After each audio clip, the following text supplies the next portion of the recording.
questions that I get daily is the market going to crash, or what's going to happen with the high prices of homes today, and especially with the rates increasing? What's going to happen? Should I sit back and wait? I'm Shindana Johnson with the Shinwin's Real Estate team, and I'm here with the market update just for you. So what's going to happen with these prices increasing and now our home rates have increased?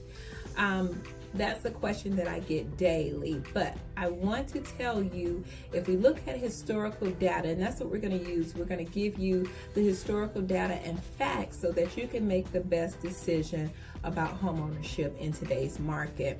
If we look back about 30 years, we're going back about 30 years of information, we'll see how rates have fluctuated, how rates have changed, and how it impacted the housing market. The thing that has really impacted our housing market is supply and demand. I'm sure you've heard that. I'm sure you're aware of that. If you haven't, then go back to your high school, your school days when we learned about supply and demand. Well, now we're actually understanding it even more, supply and demand. So rates again have fluctuated for years, and the data that we look at goes back about 30 years.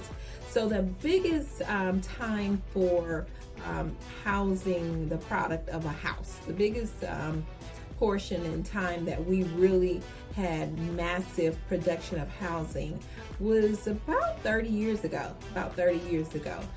when the market crashed in 2007, 2008, builders went out of business, builders went bankrupt, and we really have not revamped from that time with builders. Builders have slowly began to regain and come back on the scene with building, but we're still not at the point where we have enough supply for the demand.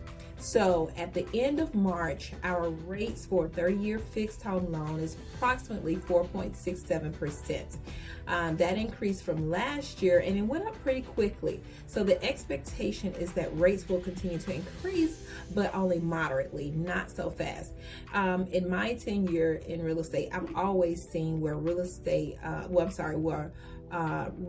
home rates have fluctuated throughout the year, but it wasn't drastic. So from last year to where we are now, end of March, it was pretty drastic.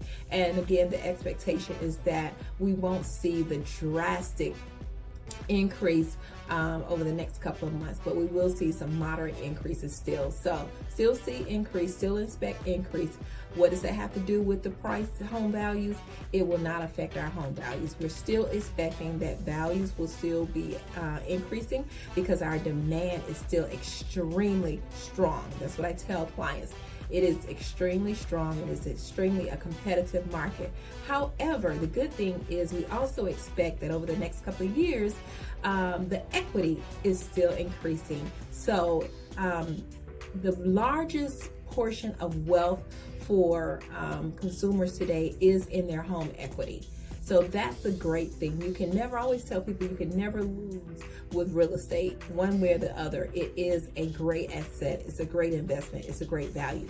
So the expectation is that over the next few years, that is where homeowners, that is where people, consumers, will have their largest pot of wealth, is right there in their home equity. So again, the end of March, our update is that the rates are approximately 4.67%. So if you're on the fence with buying, let's get off the fence. Let's put a plan together and help you get into your home. If you have any questions, feel free to reach out to me. You know, I love what I do, and I love to be able to help you with all of your real estate needs.